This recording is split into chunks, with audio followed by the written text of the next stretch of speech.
Hello everyone, welcome to electrical dose. दोस्तों बहुत बहुत स्वागत है आप सभी का हमारे यूट्यूब चैनल पे। गाइस एक बार हम फिर से हाजिर हैं। आज का जो डीआरडीओ सेप्टेम 10 फर्स्ट सीबीटी सेप्टेम 10 का हुआ था दोस्तों, आज 13 नवंबर 2022 का एनालिसिस लेके पहले दिन मतलब 12 नवंबर 2022 को दोस्तों हम लोगों ने पेपर का एनालिसिस किया हुआ था। उसकी वो वीडियो भी दोस्तों करीब 20,000 से ज़्यादा लोग देख चुके हैं। अगर आपने वो वीडियो नहीं देखी है, अगर आपका पेपर आने वाला है तो आप जरूर देख लीजिए। देखिए दोस्तों, पहले की तरह आज भी हम आपका बहुत कम टाइम लॉस करने वाले हैं। देखिए एक कॉमन समस्या जो स्टूडेंट के सामने आ रही है वो मैं आपको डिस्कस करता हूँ। टाइम मैनेजमेंट का सबसे बड़ा इशू है। मैंने पहले भी बोला था, प्रीवियस वीडियोस में भी, टाइम मैनेजमेंट सबसे बड़ा इशू बनेगा डीआरडीओ सीबीटी 1 में, और यही प्रॉब्लम करेगा एसएससी जेई में, क्योंकि टाइम मैनेजमेंट बहुत ही कम होता है। 90 मिनट में आपको 120 क्वेश्चन अटेम्प्ट करते हैं, एक क्वेश्चन में 1 मिनट से भी कम का समय। इसके लिए सबसे जो इफेक्टिव चीज़ होती है, आप टेस्ट सीरीज लगाइए। जहां भी आपको फ्री मॉक टेस्ट मिले, आपको किसी भी वेबसाइट पे फ्री मॉक टेस्ट मिले, आप उसे लगाइए। टेक्स्ट बुक में भी बहुत सारे फ्री मॉक टेस्ट उसे लगाइए। अगर आप इसका कोर्स मतलब आप कह सकते हैं टेस्ट सीरीज परचेस करना चाहते हैं 1 साल या लाइफ टाइम की, तो आप हमारे चैनल का कूपन कोड ERTP0F यूज़ करके 10% का डिस्काउंट भी प्राप्त कर सकते हैं। इस चीज़ को आप जान लीजिए, वीडियो के कमेंट सेक्शन में आपको मिल जाएगा कोड ERTP0F। एक चीज़ और दोस्तों, कल हमने जो क्वेश्चन शेयर किए थे और आज हम जो क्वेश्चन शेयर कर रहे हैं, इसकी पीडीएफ भी आपको हमारी वेबसाइट examdoz.in पे मिल जाएगी। examdoz.in पे इसका भी लिंक आपको वीडियो के डिस्क्रिप्शन बॉक्स में दे दूं, क्योंकि बहुत सारे लोगों को प्रॉब्लम हो रही थी। उन्होंने बोला कि सर पीडीएफ भी दे दीजिए, आगे आने वाले सेप्टेम 11 वगैरह जब भी रहेगी तो हमारे पास पड़ी भी रहेगी, तो हमें रिवाइज करने में आसानी होगी। तो प्रीवियस ईयर की मतलब आज जो पेपर हुआ है, कल पेपर जो हुआ और आज जो पेपर हुआ और कल भी जो पेपर होगा, सबके दोस्तों हम प्रीवियस ईयर अटैच के रूप में, मेमोरी बेस्ड के रूप में अटैच करते जा रहे हैं। तो चलिए दोस्तों, ज़्यादा टाइम ना लेते मैं वीडियो को स्टार्ट करता हूँ। पहला क्वेश्चन है दोस्तों जीके जीएस का। जीके जीएस में दोस्तों अगर हम बात कर लेते हैं तो केमिस्ट्री के मैक्सिमम क्वेश्चन आ रहे हैं। पेपर का लेवल ऐसा नहीं है, जो लोग बहुत सारे लोग कमेंट कर रहे हैं कि इजी है, इजी है, मॉडरेट टू हार्ड पेपर का लेवल है। वहां पे जाने के बाद पता चलता है जब आपको कम टाइम में मैनेजमेंट करना होता है।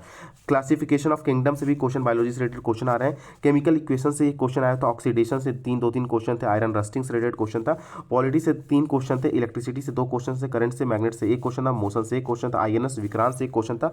एक क्वेश्चन था कि दोस्तों कि मस्तिष्क का कौन सा भाग रक्त परिसंचरण को नियंत्रित करता है। डिफेंस से एक क्वेश्चन था कि वज्र प्रहार एक्सरसाइज के बारे में। खंजर युद्ध अभ्यास कहाँ हुआ था। वैदिक काल से 2 क्वेश्चन था। बॉम्बे ब्लड से एक क्वेश्चन था। India largest sugar producing state, India का कौन सा स्टेट है जो सबसे ज्यादा शुगर प्रोड्यूस करता है। नोटो से रिलेटेड यहाँ पर दोस्तों एक क्वेश्चन था। और इसके अलावा G7 में कौन सा देश नहीं है, कौन सी कंट्री नहीं है, इससे रिलेटेड एक क्वेश्चन था। चींटी में कौन सा एसिड पाया जाता है, इसके बारे में एक क्वेश्चन था। एक क्वेश्चन मतलब दिया हुआ था, रिएक्शन दी हुई थी, आपको बताना था find oxidation agent from given reaction. 49 CGI chief justice of India आपको बताना था। करंट को किससे मेजर करते हैं, अमीटर वगैरह जो भी है, इस करंट मेजरिंग डिवाइस, इस सारे ऑप्शन में थे, आपको वो बताना था। बुक और ऑथर से रिलेटेड था, पिछले जो क्वेश्चन आया हुआ था कुछ लोगों ने बताया, 2-3 क्वेश्चन रिपीटेड भी हुए हैं। एल्केन और एल्काइन से भी क्वेश्चन था। स्काई जो है ब्लू क्यों होता है, मतलब आकाश नीला क्यों होता है, इसकी से क्वेश्चन था। पीरियोडिक टेबल से न्यूलैंड ऑक्टेव थ्योरी से रिलेटेड क्वेश्चन था। एक क्वेश्चन था फिजिक्स से दोस्तों कि कोई वस्तु नीचे गिर रही है तो कौन सा फोर्स लग रहा है। सिंपल क्वेश्चन से ग्रेविटेशनल फोर्स। कोणार्क मंदिर किसने बनाया था।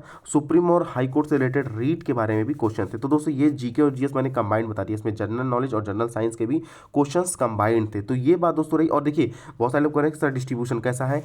देखिए दोस्तों 120 क्वेश्चन टोटल है, 90 मिनट का टाइम है, कोई भी निगेटिव मार्किंग नहीं है, नो निगेटिव मार्किंग, ठीक है। और जो क्वेश्चंस का एवरेज दोस्तों, किसी क्वेश्चन सब्जेक्ट से 20 क्वेश्चन आ रहे हैं, किसी से 24 आ जा रहे हैं, तो ये कोई तय नहीं। और रैंडम क्वेश्चन, ऐसा नहीं कि सिर्फ जीके आ रहे हैं, पहले आपका कोई भी क्वेश्चन आ सकता है, पहले मैथ आ सकती है, मैथ के बाद हो सकता है एक क्वेश्चन मैथ के बाद हो सकता है रीजनिंग आ जाए, रीजनिंग के बाद तुरंत एक क्वेश्चन के बाद इंग्लिश आ जाए, तो कुछ भी ऐसा हो सकता है। ऐसा कुछ कंफर्म वहाँ पर शेड्यूल नहीं दिया गया। चलिए अन्य सब्जेक्ट्स के बारे में बात कर लेते हैं। यहाँ पर दोस्तों अगर हम रीजनिंग के बारे में बात कर ले तो रीजनिंग में एक क्वेश्चन था कि 2 मिरर आमने सामने समांतर रखे हुए तो कितने प्रतिबिंब बनेंगे। देखिए क्वेश्चन रिमेंबर करना दोस्तों बहुत कठिन काम है। कुछ क्वेश्चन ऐसा नहीं है, मैथ में बहुत सारे क्वेश्चन डायरेक्ट मैं आपको बताने वाला हूँ।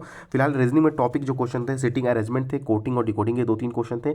डायरेक्शन से रिलेटेड एक क्वेश्चन था, ब्लड रिलेशन से 2 क्वेश्चन थे, एनालॉजी से 2 क्वेश्चन, वेन डायग्राम से रिलेटेड क्वेश्चन थे, क्यूब एंड डाइस से क्वेश्चन थे, ऑर्डर से रिलेटेड क्वेश्चन थे। 3:30 बजे क्या एंगल बनाएगी घड़ियाँ, ये क्वेश्चन था। एक क्वेश्चन था कि 50 छात्रों की कक्षा में जतिन और राकेश ऊपर से टॉप से 15th और 21th रैंक है, ठीक है, उनकी नीचे से बॉटम से आपको रैंक बताती थी। पेपर फोल्डिंग से क्वेश्चन था।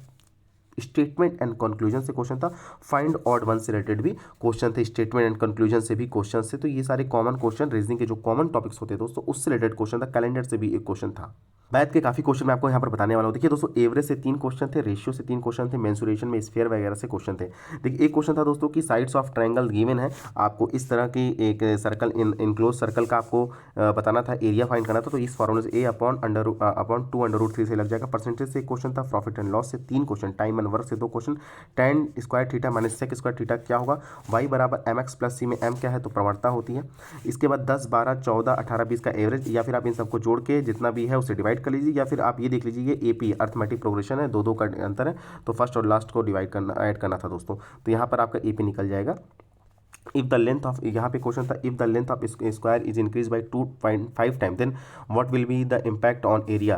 तो 2.2 इंटू 2.2 आप करके कर लेंगे दोस्तों, तो यहाँ पे आपका आंसर आ जाएगा 2.5 टाइम्स में आपका आंसर पता चल जाएगा। जैसे अगर कभी 10% अगर इंक्रीज किया जाता है तो आप 110 करके आप मल्टीप्लाई करके शॉर्ट में इसका आंसर निकाल सकते हैं।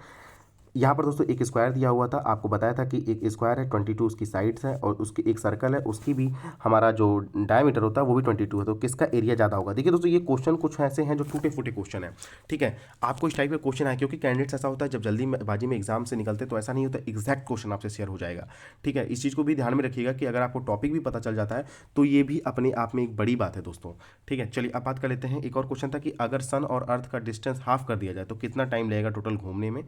और एक क्वेश्चन था दोस्तों कि tan 30 की वैल्यू अगर 1.732 है तो इसे रेडियन में चेंज करना था। कोऑर्डिनेटेड ज्योमेट्री से क्वेश्चन था कि 2 पॉइंट आपको दिए हो गए हैं -3, 2 और 1, 4, तो इन दोनों के बीच का डिस्टेंस निकालना, x2 minus under x2 minus x1 का होल स्क्वायर, इस तरह का फॉर्मूला है दोस्तों, उससे सॉल्व हो जाएगा।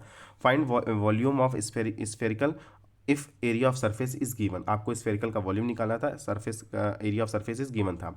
एक क्वेश्चन था दोस्तों कि एक बस 15 मीटर की है और 25 किलोमीटर पर आवर से चल रही है, एक 5 किलोमीटर की पर आवर साइकिल जो चल रही है उसे क्रॉस करने में कितना टाइम लगेगा। मिक्सचर और एलिगेशन से भी क्वेश्चंस आपको देखने को मिले थे।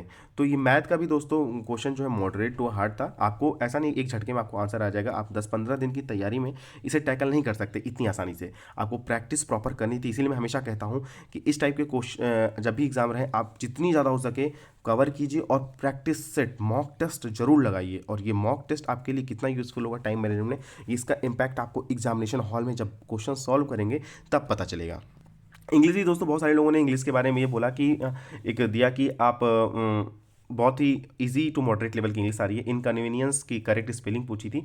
एरर से रिलेटेड 2 क्वेश्चन थे। एंटोनिम सिनोनिम्स का एज यूजुअल 2 क्वेश्चन थे। एडम्स फ्रेजेस के क्वेश्चन थे। सेंटेंस का री अरेंजमेंट था 4 से 5 क्वेश्चन। एक्टिव पैसिव के 3 क्वेश्चन। डायरेक्ट इनडायरेक्ट के क्वेश्चन। आर्टिकल से रिलेटेड क्वेश्चन थे। एरर से भी काफ़ी अच्छे क्वेश्चन थे, और आपको कंप्रेहेंसिव से भी क्वेश्चन थे जहाँ पे आपको पैसेज दिया जाएगा और उससे रिलेटेड 5 से 6 क्वेश्चंस का आपको आंसर बताना था। तो इतने सारे चीज़ें थी दोस्तों। आने वाले टाइम में जो अभी आपके कल एग्जाम होने वाला, अभी टेक्नीशियन का एग्जाम पेंडिंग, उन सभी एग्जाम्स के लिए ये सारी वीडियोस बहुत यूज़फुल हैं। जितना ज़्यादा हो सके कैंडिडेट्स के पास शेयर कीजिएगा, तभी आप सभी लोग को फायदा होगा और हम भी मोटिवेट होंगे ऐसी ही वीडियोस बनाने में। तो चलिए दोस्तों, आज की वीडियो में बस इतना ही। Thanks watching this video, see you next time.